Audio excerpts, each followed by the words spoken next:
Hi everyone, and we are back in Mathematica, and we're going to play around with rules and replacement. So we've been assigning variables so far, but oftentimes when we're writing functions, we don't want to permanently set a variable. Instead, we want to give it a temporary value and then see, what that outcome could be. So let's look at example. I want to look at the surface area of a sphere. So 4 times pi times r squared, and that's my equation for, let's see, thinking, spit it out. That's my equation for the surface area of a sphere. So let's say I have a sphere that's equal to 4 meters.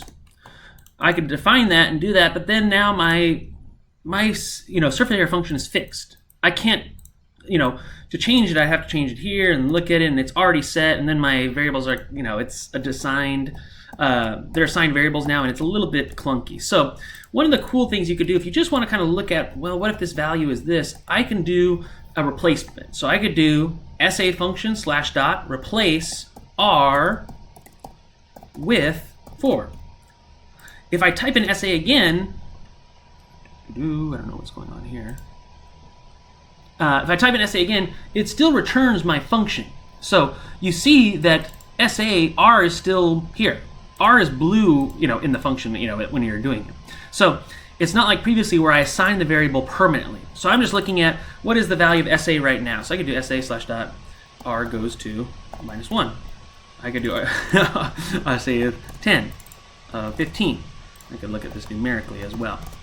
I could define more complex function and do a list of rules effectively. So let's look at a function where equals x squared plus square root of y, or u.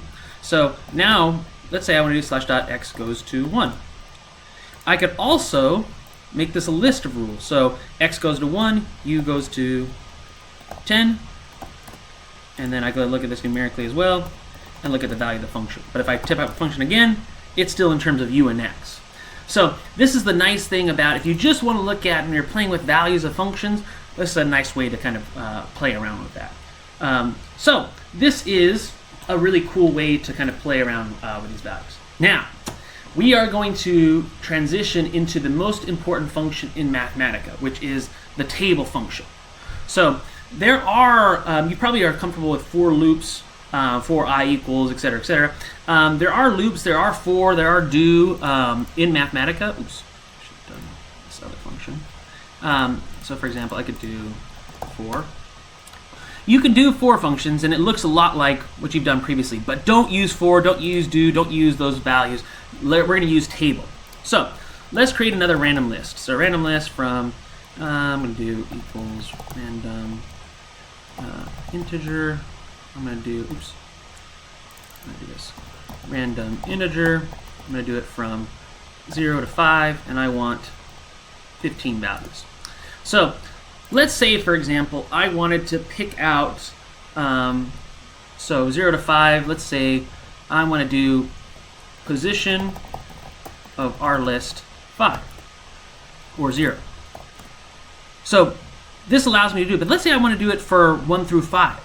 Like, again, because I want to see where does value 0, 1, 2, 3, 4, 5. I could keep clicking this and writing down and saving the function. I could just say like this, P1, P2, P0, but that's pretty laborious. Instead, what I could do is a table function.